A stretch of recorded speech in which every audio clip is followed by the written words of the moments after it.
The most important component to getting views on YouTube is the content. So writing the script of a video is one of, if not the most important parts of making a YouTube video. I think it's kind of like a play on the pain, agitate, solution type model, where basically you're thinking, right, like who is the target for this video? Who am I appealing to? Who are my potential customers if I'm using YouTube as an engine for that?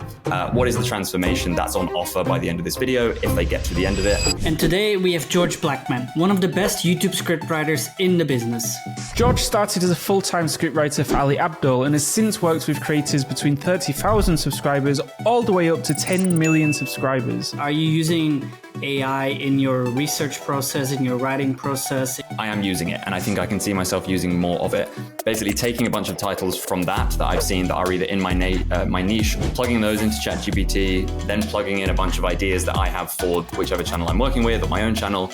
Beyond that, today we dive into George's playbook. Get ready to uncover his secrets to B2B scriptwriting strategies, audience engagement techniques, and the future of scriptwriting in the digital era. This is the Playstack podcast where we talk about everything B2B YouTube growth. Like, what have you noticed working with different people and how to write for them? Like, what's that workflow like? This is one of the big consciousness raising things that I discovered when I launched my community about 6 months ago. This is kind of paired with my like full spec script writing course type thing, if it's not too early for a little plug. And because I have those two things running in tandem, for the first time, I had a kind of quick feedback loop of a bunch of people who've taken the course and are trying to apply it to scripts and are regularly then posting the scripts that they're writing for feedback, and that kind of cycle starts up. And one of the big pieces of feedback that I got is that people, they say like, I know in an ideal world, what I would do would be write everything absolutely word for word, spend 10 hours thinking about the hook, spend 20 hours thinking about the rest of it, really, really hone my like call to actions and all of that stuff. But that's not reality for a lot of people. And I think YouTube, in whatever form, whatever niche you're in, it has to be sustainable if it's going to work, especially, you know, like if you're B2B, if you're trying to sell something, or B2C, I guess, if you're trying to sell anything, and this is the engine for your business, the thing has to be sustainable in the first place. And so that's one thing that I think kind of supersedes anything else. And that's why I've kind of broken down how I think about YouTube script writing into like 3 levels. So the first level, level 1 is just, you know, roughly the 5, let's say 5, maybe it's 7, maybe it's 3 segments of your video.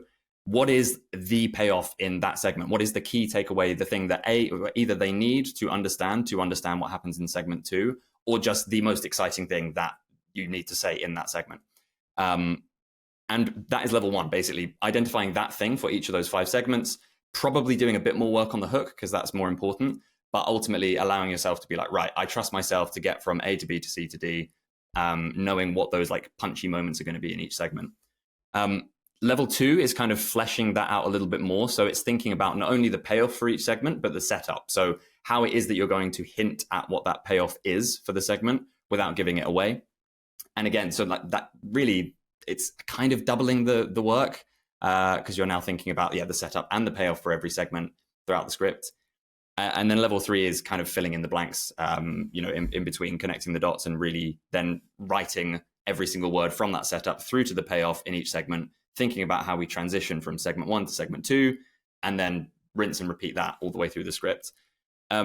So if I haven't strayed too far from your original question, I think that's the main thing that I've learned is that most people tend to fall in at somewhere between a level 2 and level 3 to make it sustainable. And that I think is probably the sweet spot where you're just before the diminishing returns start to happen, because you can spend, hours and hours on that last 10% of the video. But ultimately that first, the first say 5 hours or 4 hours that you put into the script will probably create the biggest effect on how it performs. Yeah. And so really focusing on like the key points, then making sure your hook is solid, because that's probably one of the most important parts, and your call to actions as well then. And then if like that's like the bare minimum kind of. Yeah, exactly. I think the good thing is because the hook or a call to action, because they're both quite succinct, usually like in comparison to the rest of the video, it's easier to come up with kind of formulas for them. So in the case of, I would imagine like the majority of your audience will be more education than entertainment based. I would imagine, I don't know if that's like entirely true, but the formula that I use for the hook always for educational stuff is target, transformation, stakes. And so, this will be very familiar to anyone that has done marketing. It's kind of like a play on the pain, agitate, solution type model, where basically you're thinking, right, like who is the target for this video? Who am I appealing to? Who are my potential customers if I'm using YouTube as an engine for that? What is the transformation that's on offer by the end of this video if they get to the end of it? And then what's at stake if they don't achieve that transformation?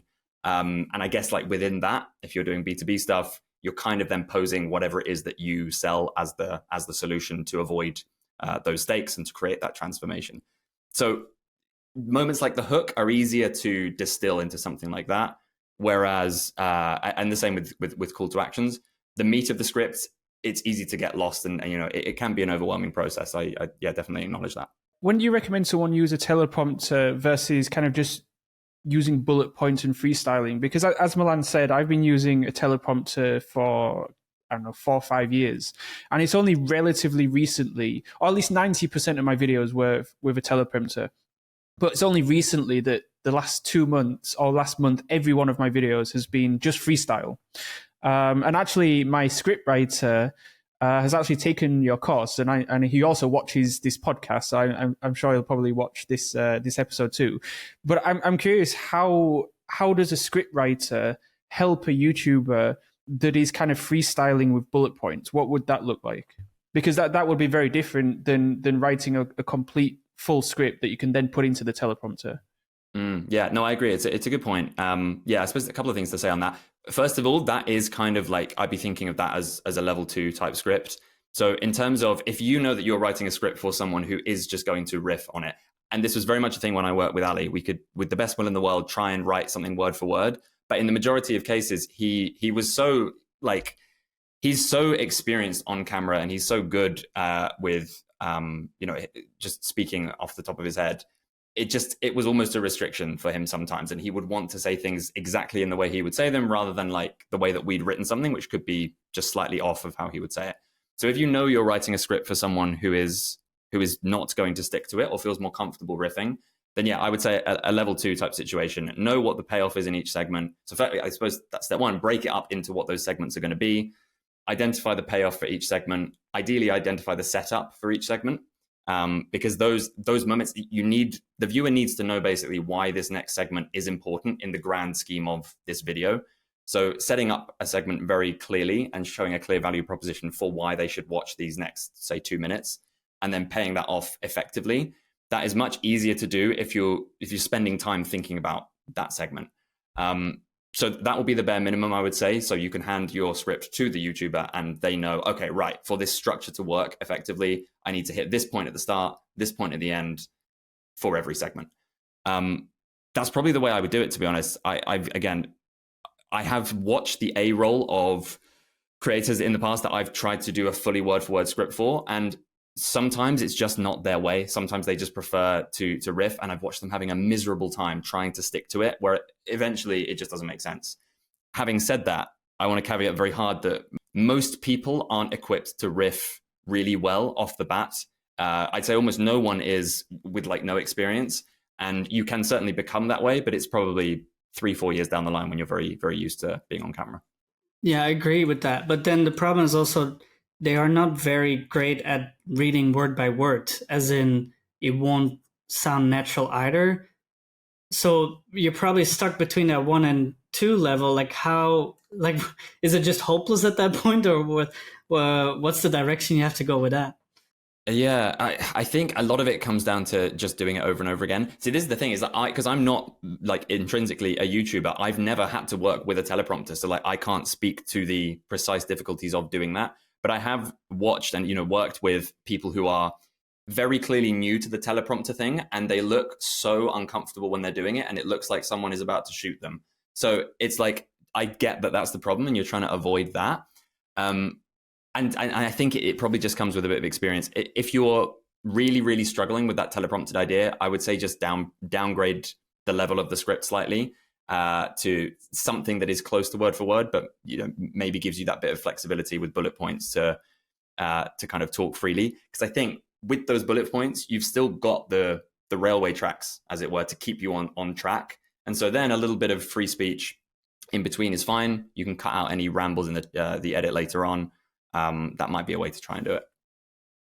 Cool. And so are you still working with Mike right now? Because he has a big channel, and his content is, I would say it's partially scripted. Like I can tell when he is doing, especially his intros are like very planned.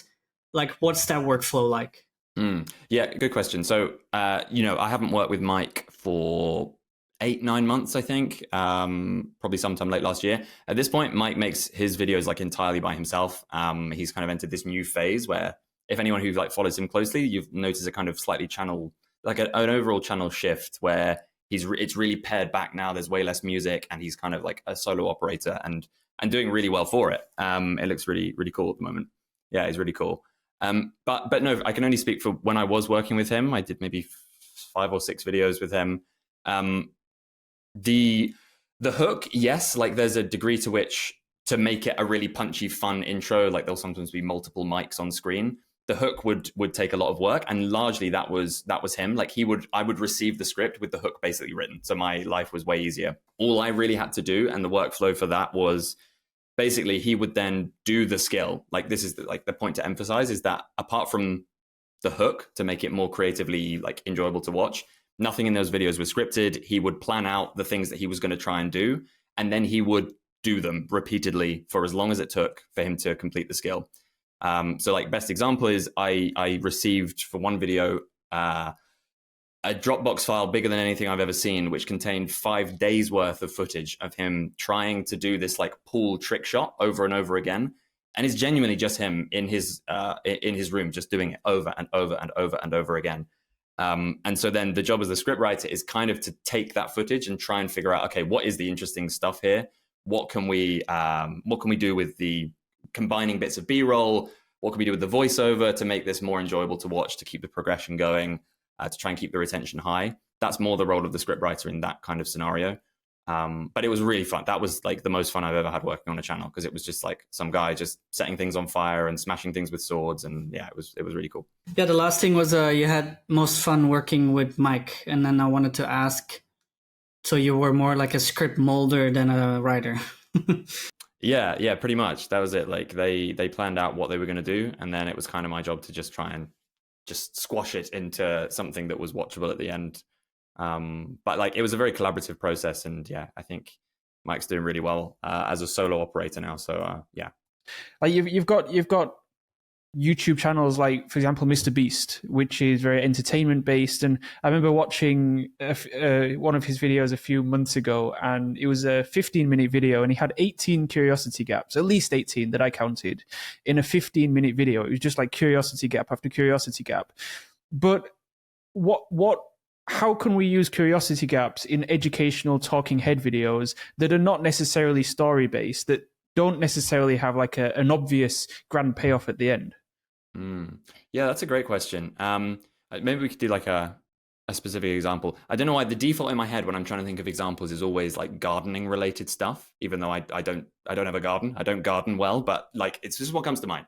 So if we imagine we're making a video about like growing turnips, and you want to know how to grow really, really good turnips. And so I'd say it sounds like quite a dry topic. And I think we are miles as far away as we could possibly be from the Mr. Beast end of trying to create like an entertaining curiosity gap. So for me, when I'm thinking about that, I'm just breaking up the different components that are necessary for growing really good turnips. So I'm thinking about the type of weather you'll need, I guess, therefore, the type of season you'll need to be in, the type of soil that you might need to make them grow well, any like other special stuff that you might pour on the soil to make it grow really well. So that's like the initial brainstorm. And then I'm thinking about which is the order that stuff needs to come in. So I guess the most foundational thing for all of this would be something like, I guess the season, right? You need to pick the right season.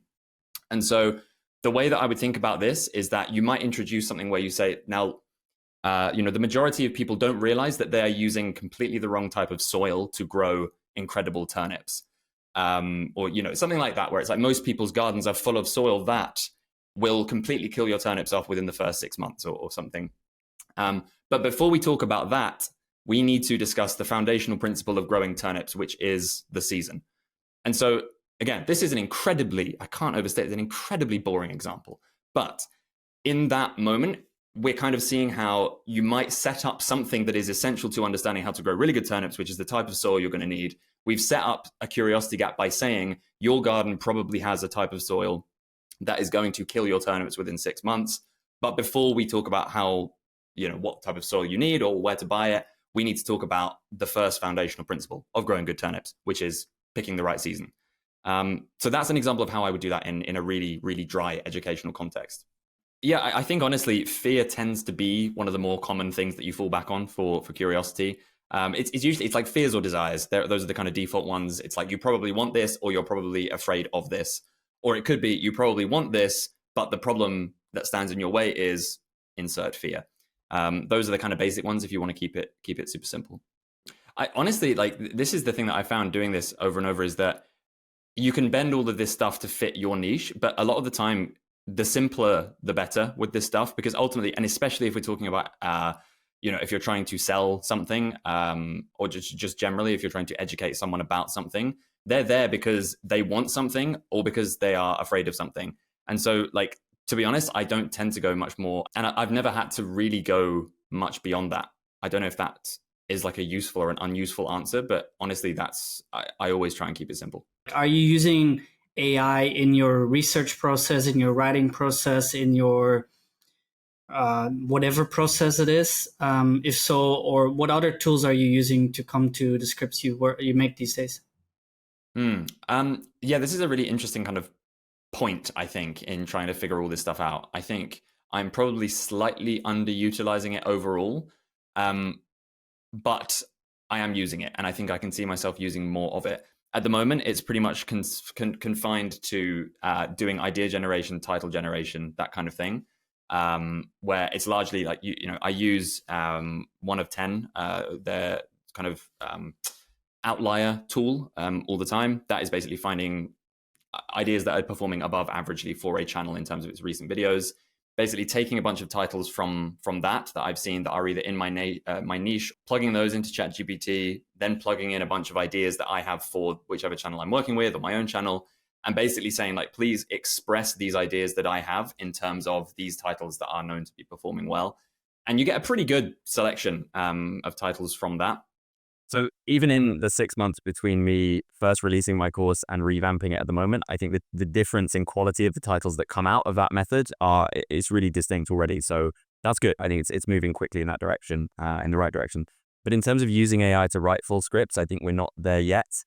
I've been on calls with a bunch of different people who are creating their own AI script writing softwares. There's a bit of a buzz around that at the moment. Basically people inviting me in to kind of stress test their script writing softwares and see what works, see what doesn't, or even just to show me what it looks like.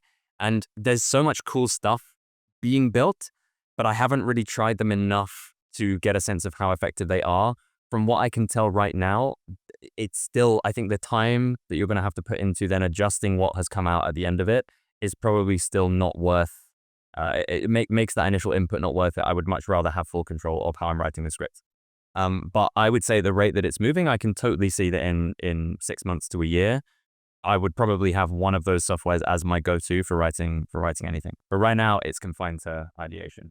Given the rise of AI in the video space, how do we maintain that unique personal touch in our work? What makes the script truly yours, and how do we ensure that AI doesn't really dilute all of that distinct voice of ours? It's a good question. I think it kind of comes down to just, it's quite a reductionist mentality around what, I'm not saying yours is, but like that kind of, if people think of that as a positive and they think, oh my God, the barrier to entry is so low, I can create amazing YouTube videos with zero effort. I think it's quite a reductionist way of thinking about the whole point of doing this in the first place. I get that it's a separate question around how could a viewer tell the difference, but I think to me, it's like, if you look at a Ryan Trahan video, it's hard to imagine that an AI would ever say something quite like he says it. Again, obviously, I get if you're training it on how Ryan speaks in his videos, fine. But I think it's like you're losing that key element of their character, the bizarre, like takes that he will have on things, and the little kind of like odd little verbal mannerisms that he will have in certain moments. Obviously, it's a bad example with him, I suppose, because he's not really like a scripted YouTuber in the same way. But I think that's what's missing. And when you watch the videos these days that are clearly kind of AI generated from a base level, and then maybe they've had some tweaking on the script, but then they still feel very, very methodical, very bland. They often have these kind of AI voices reading them out. I just don't think there's a market from a consumer perspective for people to enjoy watching that type of video. Like you say, it's so hypothetical and weird to think of, because I guess the argument is, what if they became completely indistinguishable from each other? But then I guess, fine. If you enjoy watching the video and it turns out it's been fully AI generated, that's absolutely fine. But in terms of us as creators wanting to make things, I think the joy is so completely sapped from it that is where the casualty is. And that's why I think, like, candidly, the reason Mike and I stopped working together, like he left me a voice note and he was like, man, I just miss writing my scripts. It's just really fun. And like, I miss being a part of that process. And I was like, totally fine. Totally get it. It's really fun to write your scripts. And so I hope you could like see my point in that. Like that's ultimately what YouTube is going to be about, and it should always be about. And I think AI, if we rely on that overly, you lose that aspect of it for sure. AI makes the barrier of entry so low right now. Everybody can do it. Like, how do you think AI is gonna influence the future of script writing? I think Mo Gaudat, the ex-CEO of Google X, was like, even in a world where there are mass-produced cars, people still appreciate a handmade car, and really appreciate a handmade car, even more so because of the, how ubiquitous,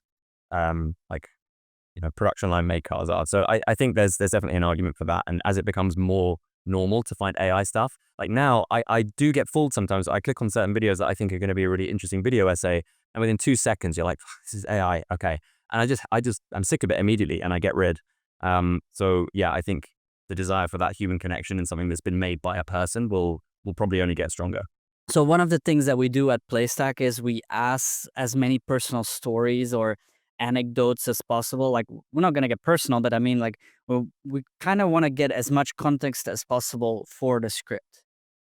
Because if we don't script for the client, that's basically gonna be a flop, because they might just like be very bad on camera, or they're gonna go off a riff and the video is not concise. So when we're scripting, we're trying to put so much personal stuff in there. How do you ensure that collaboration goes smooth?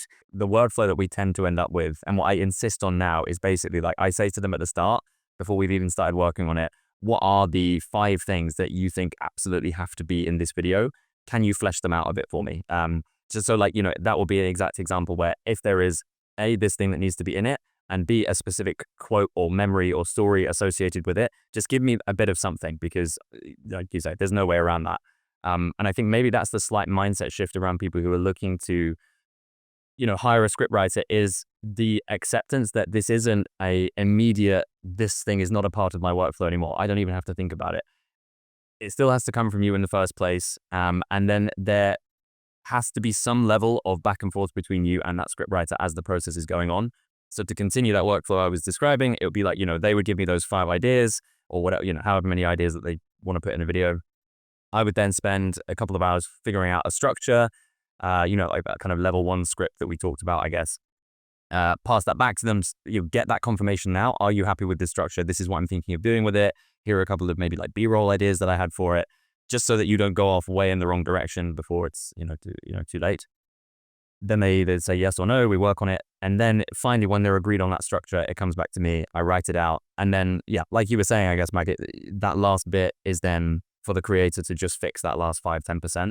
That relationship, when it goes on for longer, like the joy of working with, I think Justin Moore is probably the person I've worked with the longest, who's like a sponsorship coach guy, meant that I just learned all this stuff about sponsorships. And so by the time we worked together for 6 months, I would just know what he would say about things. And if you can go into that relationship with your scriptwriter thinking, okay, this is not going to be perfect right away. They're not going to know what I think about things for, say, 3 months, 6 months.